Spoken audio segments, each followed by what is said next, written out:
The quickest of intros. It's Tuesday, the day before Barça Inter, 3 days after the Copa del Rey final. This video is about what's at stake for Barça, how the game might go tactically, how the two sides match up, what I think will happen at Montjuic, and who might and might not be selected. This video is going out to the thousands of Revista de la Liga subscribers, but tomorrow night I'll be there. The report from the ground post-match will only go out to socios. Join us, support us, spend a couple of quid. The details of how to do that are attached to this video. Become a socio, help us, join us, enjoy yourself more. Hello to Andrew Buchanan, hello to Ian, hello to Mr. Corder, all of whom have been drawn out of the hat as some of the many new socios that deserve a mention in this video. Now, over to Bumper Cream. So look, I'm back in the office, still drinking the same brew. No, it's not a tequila sunrise. And while we're on the subject, I see your accusatory staring.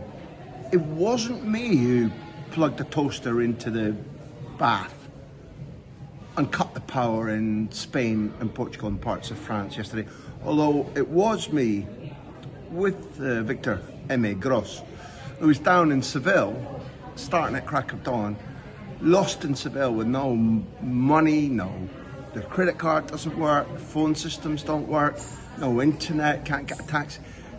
I was going to say it was fun, but it was not. But it was Harem Scarem, and it was Bumper Graham 1, Power Cut and the World 0.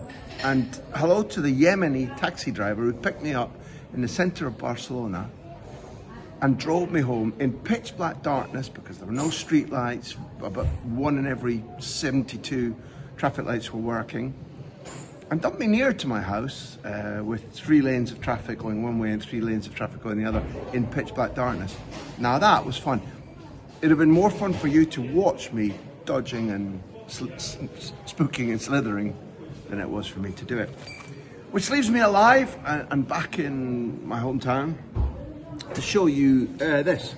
Look, it says Cup League Champions with Cup ticked off. I think that's Mundo Deportivo.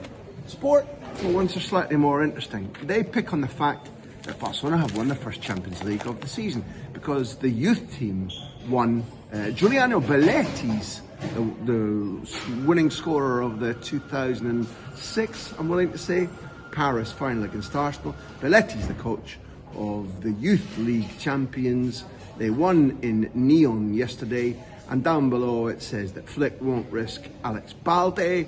What else does it say?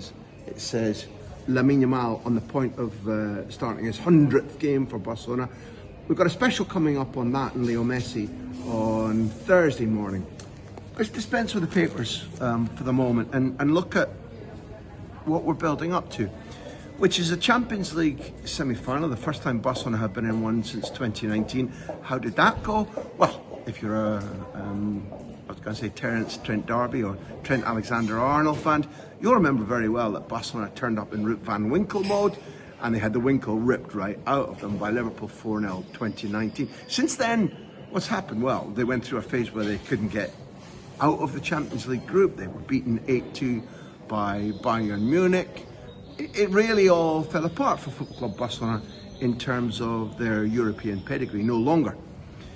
They've reached this stage by playing easily the most attractive football in Europe anywhere, because Paris Saint-Germain at the beginning of the season, as thrilling as they are now with any of their 3, 4, 5 musketeers up front, Paris on the last 2 nights of the league system were crossing their fingers and pushing very hard to get through. They did it in the end, and I think they paint as favourites right now.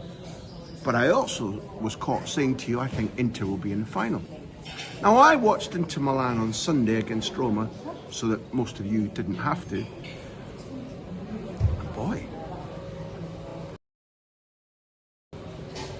that made me think. They look exhausted. On that day, I think that was the 3rd defeat in a row, having been pumped, that's an Italian word, by Milan in the Coppa Italia. Hello, Joe Jordan. Milan in the Coppa Italia semi-final. Against Rome, let's build a block to say they're going to be different from that on Wednesday night up on Montjuic, I think. They were missing Marcus Thuram, who I think has a sneaky chance of playing, and I think that makes a huge difference up next to Lautaro Martinez. He wasn't playing. Bastoni was out suspended. That makes a difference. Mkhitaryan wasn't next to Çalhanoğlu in the centre of midfield. That makes a difference. So it'll be a stronger, whether Thuram makes it or not, or it's Arnautovic next to the Argentinian World Cup winner, we shall wait and see. But Bastoni back for sure, Mkhitaryan back for sure, restores some jism to the 3-5-2 that Simone Inzaghi always plays, restores energy and ball control, experience, but they're tired. You can see that they're wilting. And there's another thing, their self-regard has dropped. There was a lot of slumped shoulders on Sunday afternoon against the Tinkerman's team. Claudio Ranieri and his Roman Legion winning 1-0 at San Siro. Anyway, focusing on Barcelona, the reason I thought that Inter were such a threat to them is that when Barcelona are caught cold, and they've been partying a little bit since the Copa final on Saturday night in La Cartuja down in Seville, and they're tired, and if Balde is missing, Lewandowski will be missing, I think that's problematic. I also think that it's problematic that Casadó is absent, and he is still absent. Balde is the one, although Lewandowski looks like the obvious one to focus on. Inter play 3-5-2.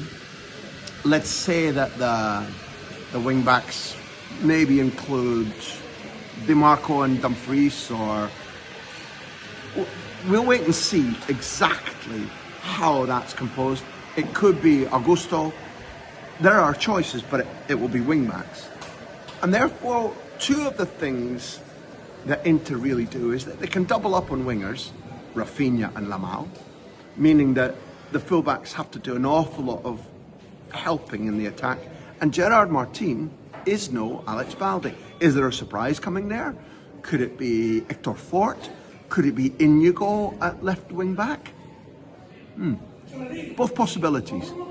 But the 3-5-2 does something else for Simone Inzaghi's team, because the wing backs are allowed to advance high, and those that can run beyond from deep, the high line that Hansi Flick has established and used so well, can profit against Barcelona. Once again, it's largely going to be down to Szczesny in goal, Kubarsi at centre-back, Pedri in the middle, and Lamine. Rafinha's figures are extraordinary. He's not playing all that well right now. He's not making the right choices in front of goal either. But Lamine keeps on producing at fucking 17. Szczesny is occasionally erratic. Has only lost once since he debuted, I think back in January. But is he a wall? Can he be a wall against Lautaro Martinez and perhaps a renewed Marcus Thuram? They're a partnership, and Thuram can drop off Martinez and run beyond, more threat. I'll finish, I think, by saying I'm not a Barcelona fan. I only love the dandies. But what they have given me that excites me this season is some throbbing enjoyment, some beautiful, swashbuckling, apparently carefree football, but it's not.